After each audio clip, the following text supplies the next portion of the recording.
railways like to give their staff a strong sense of identity. To do that, they issued uniforms.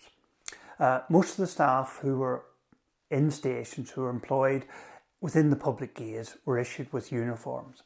The uniforms were provided with buttons. Even the buttons had the company crest on them to reinforce the company's identity, not only with the staff but with the passengers as well.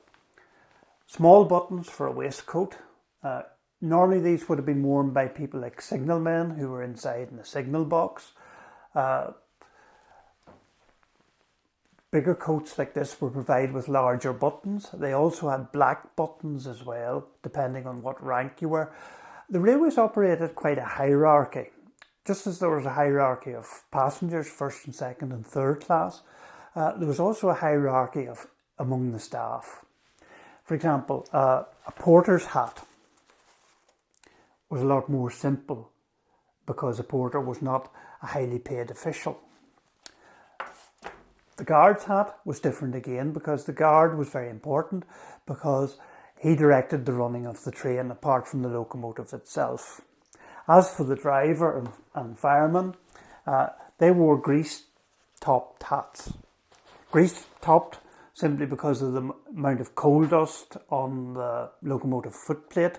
These were much easier cleaned than if they were made of cloth. So hence the grease-top hat. If you were a station master, you had gold braid and quite often the company crest and laurels. The more important the station, the more important the uniform you had. So there was the railway with its hierarchy. There was also a system of punishments because the railways had a system of rules. If you broke the rules, for example, were caught taking alcohol or being drunk on station premises, you could be suspended, fined or whatever. And it was almost run on military lines.